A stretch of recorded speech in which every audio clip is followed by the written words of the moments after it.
Karen Matthews is a name I'll try my best to forget forever. I'm Roger Turner, and I was married to Karen for 2 decades. Like many clueless husbands, I thought our marriage was solid until I found out otherwise. Karen and I, both working-class kids from a council estate, went to the same school but didn't start dating until a few years after graduation. At the time, Karen worked as a legal secretary, and I had just launched my own website business, focusing on design and hosting. The real moneymakers were 2 comparison sites I created, one for insurance and the other for price checking. When Karen and I tied the knot, I was already pretty wealthy. To safeguard my business, my lawyer suggested a prenuptial agreement, ensuring Karen would get a portion of my wealth if the marriage ever ended. Believing we'd be together forever, I happily signed it and Karen signed, confident she'd be well off no matter what. Despite our different careers, one area where Karen and I thrived was in bed. Karen had an insatiable appetite, and throughout our marriage, she nearly wore me out at least 4 times a week. Our first son arrived 19 months after we got married, and 4 years later, we welcomed twins, making me a father of 3 boys. The only disagreement we had was over names. Karen wanted biblical references, but being non-religious, I didn't see the point. We compromised on Robert for our firstborn, and later named the twins Ethan and Luke. Despite both of us working, we always made time for family weekends in our nice home in a well-to-do area. Most of our neighbors were businessmen and a few minor celebrities, often inviting us to social events. However, we declined to spend more time with our kids. My business flourished, and I now had 40 staff, including a COO and second insurer. Finding and retaining good staff was a constant challenge. To keep my staff motivated, I provided incentives like birthdays off with pay and a private healthcare package. This package allowed them to receive urgent treatment instead of waiting on an NHS list. Since it covered immediate family, the staff appreciated the gesture, including a health check every 2 years. Approaching my 45th birthday, I accepted an invitation for a health check to set a good example for my staff.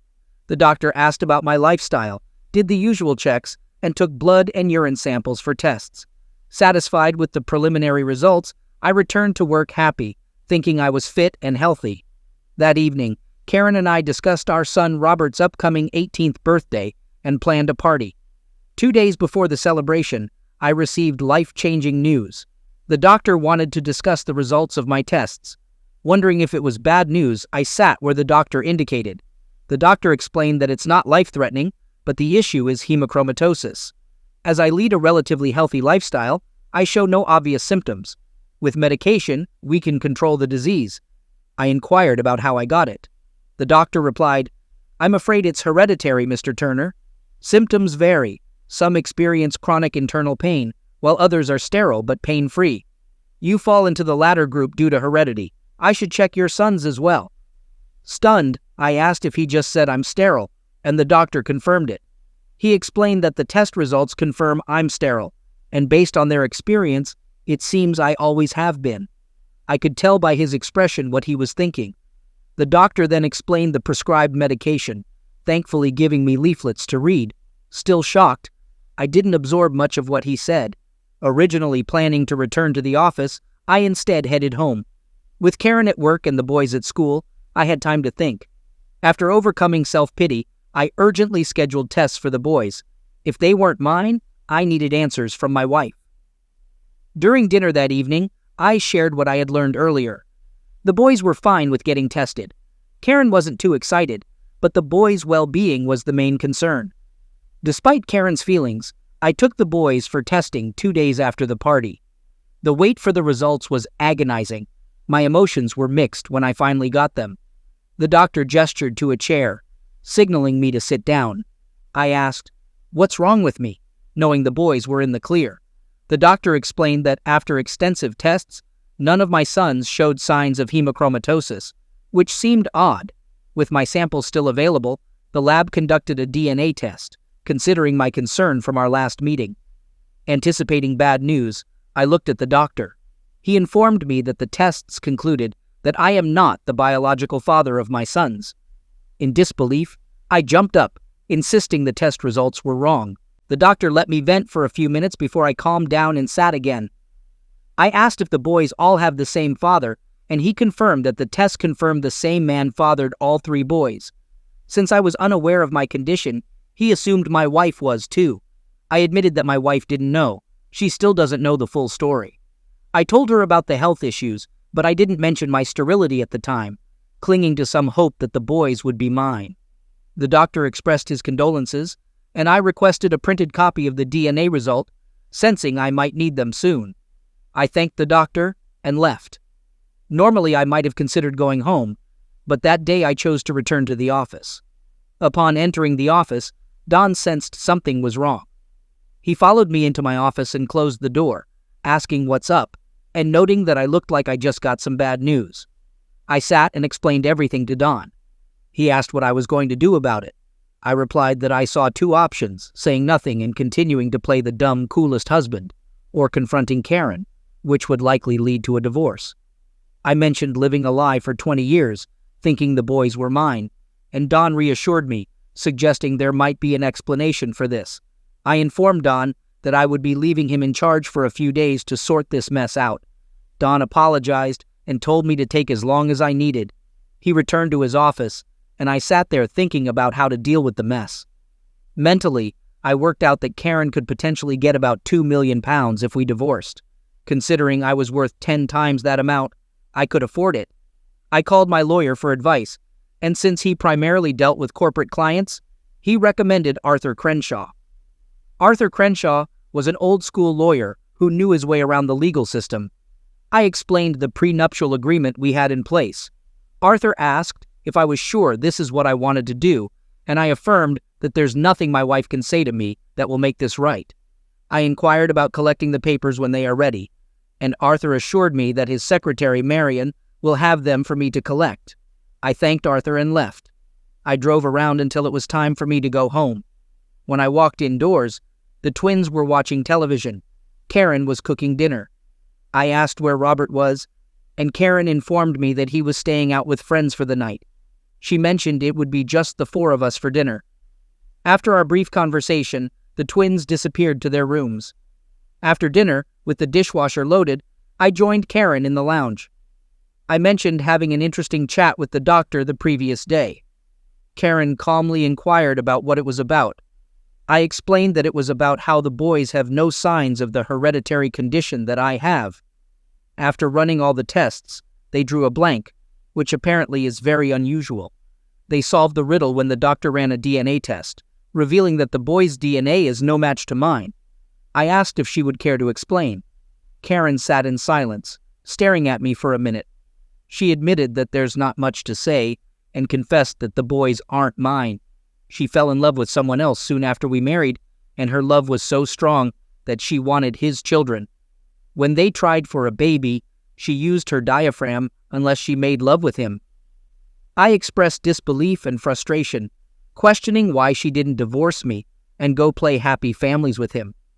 She explained that he was already married with children, and now that we know I'm sterile, it seems like she made the right decision. She stated that she still loves me, but she loves this other person more clearly. She revealed her intention to go out for a while and sleep in the spare room that night. I stormed out and raced away from the house. After driving around and thinking for several hours, I returned home. Karen was sitting, watching television. I ignored her and headed to the spare room. I pretended to be asleep when she knocked on the door. About 30 minutes later in the morning, I showered and dressed. I left the house without uttering a word. Karen sent me a text message a while later asking if I was okay. I didn't reply. I checked in with Don and spent the morning looking for a house to purchase.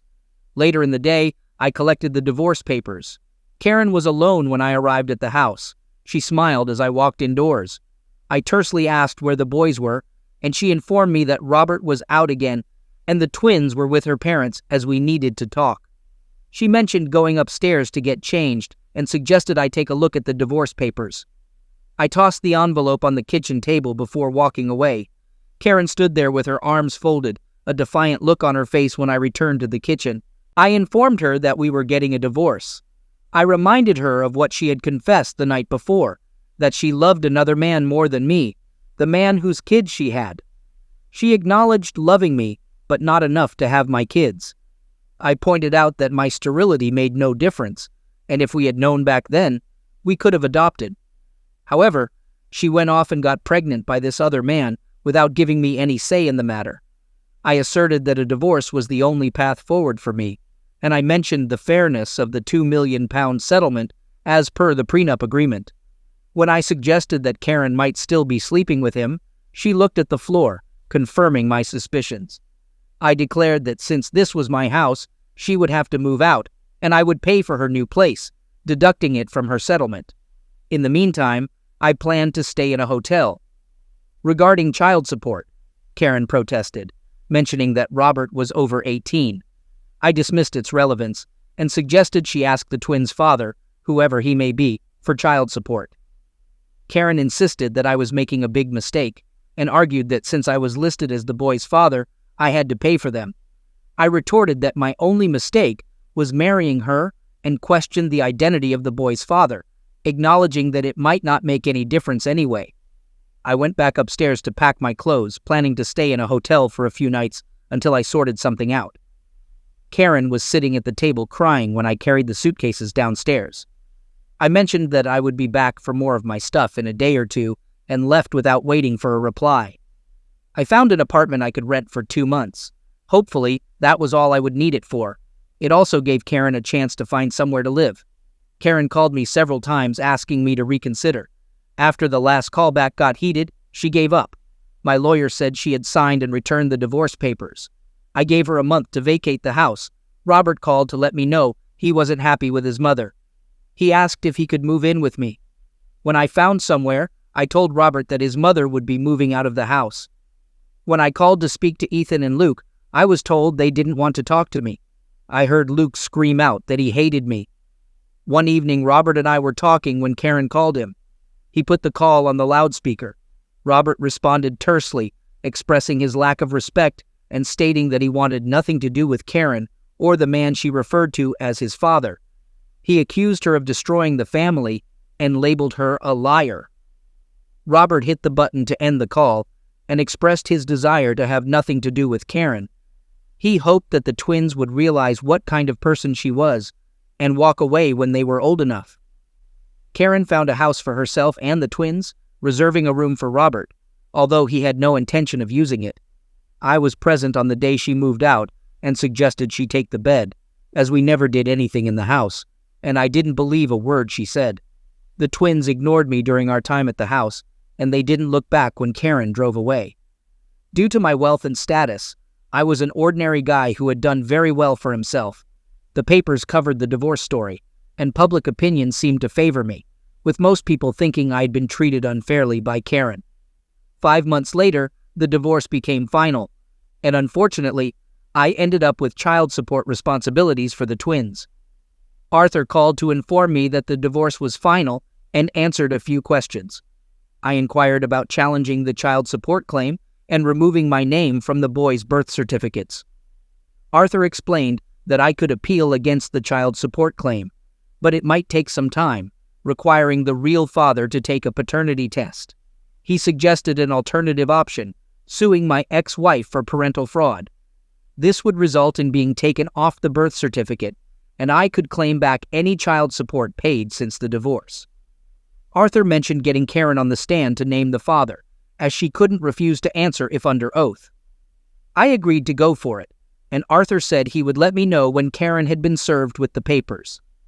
3 days later, I was informed Karen had been served with the papers for parental fraud. I waited to get a call from Karen. Her silence worried me somewhat. Arthur called me to say Karen's lawyer wanted to set up a meeting. I told him to let them know I wasn't into it and would see them in court. On the day of the hearing, I sat with Arthur, and Karen was sitting with her lawyer, wearing a worried look. I assumed her lawyer was someone from the law firm that employed her. The hearing started with me explaining why I was suing Karen. I faced questions from Karen's lawyer as well as Arthur. In the afternoon, Karen faced the lawyers. Her lawyer went easy on her, but Arthur wasn't so forgiving. He informed Karen that I was suing her for parental fraud, since she admitted in our recent divorce hearing that I was not the father of her sons. Arthur asked Karen to reveal the real father's name, so my name could be removed from the birth certificates and replaced with the biological father's name. Karen refused, claiming it would destroy his family and ruin his life. The judge intervened, reminding her that she was under oath and instructing her to answer the question. Karen finally whispered the name Karen Lawrence Rosenthal before returning to staring at the floor. Arthur spoke to the judge, stating that Karen had named the biological father, and all I wanted was to have my name removed from the birth certificates. The judge decided that Karen deceived me into believing I was the father and sentenced her to 6 months in prison, suspended for 2 years. If she appeared in court for any offense during that time, the 6 months would be added to any sentence given. Addressing me, the judge declared that my name would be removed from the birth certificates, relieving me of many financial obligations related to child support. I thanked the judge, and we left the courtroom. Karen approached us in the foyer, expressing her disappointment and accusing me of ruining a man's life. Arthur warned her that Larry Rosenthal had been served papers for back payment of child support. About 10 minutes later, Arthur and I walked away, leaving Karen in tears. I asked Arthur how he managed to get Rosenthal served so quickly, and he explained that Marion had the papers ready, and they only needed the name. When Karen revealed the name in court, an assistant called Marion, who printed the papers and passed them to a waiting process server. Rosenthal was served before the hearing ended, and he collapsed upon opening the envelope. The process server reported that Rosenthal was taken away in an ambulance as Karen entered the office.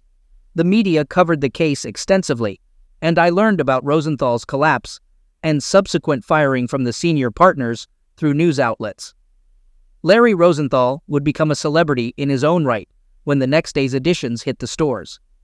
His relationship with Karen was against company policy. Karen was also dismissed. My case against Rosenthal was dead in the water. His wife cleared him out in a messy divorce. The court placed a note on his record that he owed me £450. I didn't expect to see a penny of it. Money wasn't the issue for me. I just wanted to destroy his life as he had destroyed mine. True to her word, Karen hasn't spoken to me since the day in court. Larry moved in with Karen when his wife kicked him out. As far as I know, they are still together. Robert lives with me. He still refuses to acknowledge his mother and biological father. I now divide my time, my business, and my friends. I have a few friends with benefits. None of them are serious, as I do not intend to get married again. 20 years of living a lie was more than enough for me. Second story. This happened to me over a few years. It's a throwaway, and the story might be longer than I thought. The backstory. I have work buddies who enjoy double dates with their significant others. I was invited several times, but I let them know I'm not currently dating. So, what do? They set me up with a date, a coworker of Buddy's significant other, whom we'll call Stacy. Stacy, initially shy and quiet, comes from a family that isn't too strict or overly religious. She seemed out of place initially, but in hindsight, I think she fit in more than she let on. I won't label the significant others or buddies, as they're not relevant for most of the story, but play a role in how Stacy and I met and a couple of other occasions. So, the three couples went out. We hit it off, became fast friends, drank the night away, and I ended up kissing Stacy, even paying for a taxi to take her home. The scare? 6 months later, Stacy and I are living together happily. We don't fight, and if we do, it's minor and blows over quickly. One night, after being close, I noticed my contraceptive broke. Panic set in, and I started freaking out, telling her what happened. She calmed me down, revealing she's on birth control. I was relieved, but then surprised because she hadn't mentioned it before. She passed it off as something she told me, but I was busy with Fallout. New Vegas at the time. Yeah, this was around when that game came out, so I probably didn't notice or say anything. Looking back, it should have been a red flag. I thought it was extra precautions on her part, feeling good about how well we worked together. Birth control along with contraceptives should make things extra safe, right? Nope. A week later, Stacy gets sick, always in the bathroom, unable to keep food down. You know where this is going? Stacy took a pregnancy test and was pregnant. I'm usually calm, but I freaked out, not at her, but at the implications. I make good money, enough for her to work part-time and go to school. I don't go to school, but work in a higher position in a trade career, which I won't name for anonymity's sake. A baby would change things. She'd have to stop school, stay home for months, then get a full-time job. I wasn't worried about me. but I could manage for her. However, she wanted to finish school and be stable before having kids, so it wouldn't be in this kind of situation. She ends up getting in termination, pleading with me not to tell her parents, who, while not super religious, disapproved. It took months of her talking to them and me courting her to let us live together. We were both 21 at the time, so of course, I wasn't going to say anything. I was almost shocked at her decision. I hoped she would get one for both our sakes, but I would have stayed and raised that child with her because I loved her. For about 4 months, we barely talked. I thought it was over, but one night, everything magically went back to normal. I thought, yes, we are okay again. This was also a red flag, but in extreme excitement. I don't think I realized it then. After such a scare and knowing she was on birth control, I made a decision that some of you may or may not cringe at.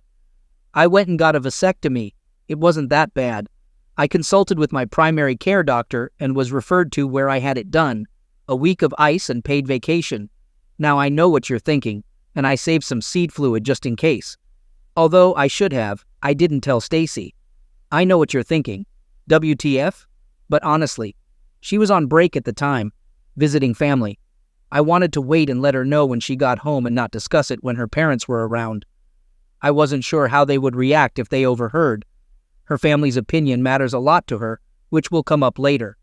I was back at work on light duty, and business picked up fast. I had no time to even text or call her, letting her know I needed to talk to her about something important. By the time she got home, we both got so busy that I didn't even mention it. This may seem overboard since it's a major game changer for a relationship, but I was also a young man whose life was, and still is, mostly full of constant go-go, work, and crap just vanishes to the cold storage sometimes. Fast forward 2.5 years.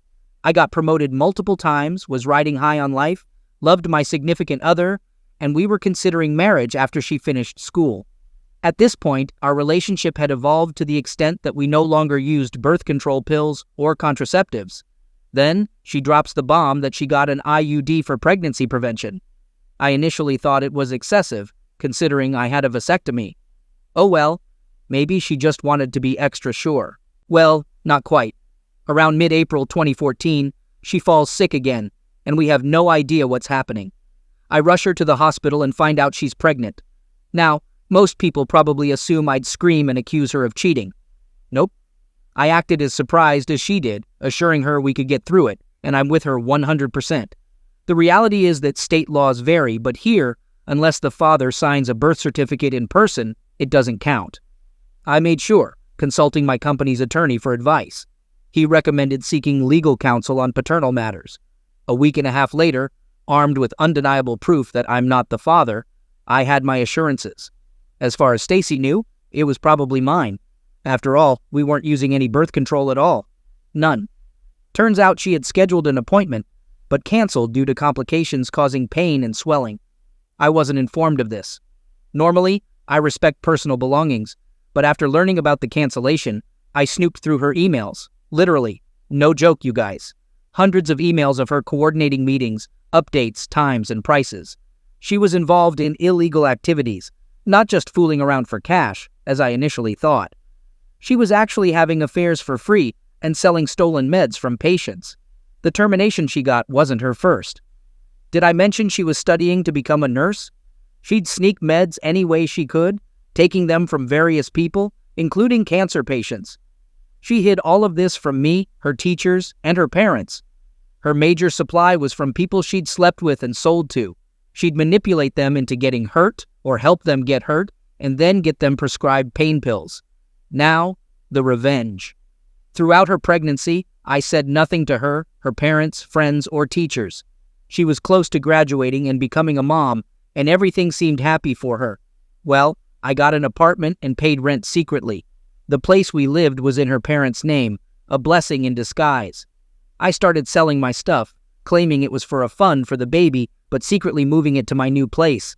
She thought I was crazy when I sold my gaming rig, laptop, and Xbox, saying it's all for us. Now this next part was risky, but I had no choice. I needed some help, so I talked to the buddy who set me up with her to begin with. Let's call them Ben and Sam.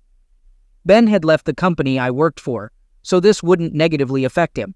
I needed more info on Stacy's part-time job so I could get back at her. Sam was her boss, and she was exactly the same to them on the outside as she was to everyone else. To this day, I kinda admire her ninja ability, but it's also why I have no regrets or guilt. I spilled every detail to Ben and Sam, and they were shocked. They offered apologies for both me and her, then became crazy furious with her. Sam stated, "How dare she manipulate them like this?" Things went missing from the workplace cash drawers, but Stacy was always covered in some way. She had been framing people and was very careful and calculated in her plans. Sam honestly admitted he never looked real hard at her either. Her facade had everyone fooled. "Well, lucky for me," Sam said during Stacy's maternity leave, "security cameras were upgraded. We made the plan. Then comes the week she is due. She is wheeled into the hospital and stays for 3 nights before giving birth. I have no problems with a child, as you will soon find out, but at the time, he was a symbol of misplaced trust and a broken heart. They have to take the baby away after a few minutes. He is jaundiced, and although he seems fine, they want to double-check, reluctantly letting him go." The discussion turned to naming our son, and I must have looked as surprised as the cat from Alice in Wonderland, feeling just as bewildered inside. In response, I asked, "You mean your son?" Her face paled, and she had difficulty finding words. Raising my hand, I revealed that I had undergone a vasectomy 6 months into our relationship. It was at that moment her face reflected shock, confirming that the baby was exclusively mine, not ours. Tears followed, and I made it clear that she was never to speak to me again before walking out. I told the medical staff that under no circumstances was my name to be on that certificate. I was a concerned former boyfriend that she cheated on, and she was a dependent. Lab reports on the cord blood, unfortunately, later showed this to be true. But the baby was fine, and that I was only here to make sure her baby was all right. I was not to be contacted, and if she says I'm her boyfriend, don't believe her. If I needed to prove that to them, I would. I left, packed my crap, and left to my new apartment. Now for the pro-revenge. I know what you're thinking. That was not really that harsh at all. I don't think so either. I waited until she was back at home. I left my keys and $400 in an envelope at her place, that she had money when she was out, and also to bait her. I knew that she would either A, buy some more pills, or B, try to sell her busted cuter, or C, maybe just get her crap together and fix herself. D, cry to mommy, work in school. I'll take A, B, and D for $400. Alex, that's right, she did all 3. Now I know at this point, I'm okay on the work front. I'm also okay on the parent situation. The moment she was released, her parents picked her up because I wasn't there. She called them, complained, and told them everything. I was going to be thrown out. But what's this? I'm not there? She was probably upset she didn't get the joy of kicking me to the curb. Instead, there was the envelope for her with $400 and the keys. I don't know what went through her head, but she was already back into her normal routine. Before long, she must have thought I skipped town completely. Her calling my work led to a "he doesn't work here" response. They were informed asking Sam led to haven't heard from him. She thought she got off the hook with 1 baby and nothing else. A while later, she gets fired. Security footage shows her manipulating drawers and framing other employees. She tells her parents it wasn't her. They believe her. Next, her school gets a big package from an anonymous source letting them know she was recently fired for stealing and medicament use. Now, I'm not sure how she got through school in the hospital without the medicaments in her system popping a red flag. I know they tested the cord blood from the baby, and I specifically stated she was a dependent from medicaments. I never dug into it. Probably should have. Her school has a zero-tolerance policy against medicament use. The package also contained the emails, as well as the messages to and from buyers, sellers, and anyone else she did shady crap with. Did I mention the hospital she worked at also got a package? And the police? Her parents disowned her, fired, expelled, and Child Protective Service was on her case. To wrap it up, she lost everything, including the baby. He's fine now, though. His real dad was found. She basically went back and looked for anyone that could have possibly been the father. And at that point in time, kinda impressive considering the guy was 29. We will call him Dave. Dave had been divorced and was lonely. I understand he had a great house and income, so he was given custody after a paternity test. Best part, the other couple we were with on the first date, she screwed that guy. That's right. He's actually still in my company too. I remember when he went through the divorce. I didn't talk to him much, so I had no idea he banged her. It only took one time. She never told anyone she met for closeness. She was in a relationship. He had no idea we were dating. He didn't talk with me enough, and I was in a different part of the workplace at that point. So in the end, she has no home, no friends, no job, no career, a rap sheet, and now her kid is with his dad, and she gets zero visiting. I'm single, still hang out with her parents. Sam, Ben, and Dave have my job, my apartment, and best of all, I'm not the baby daddy.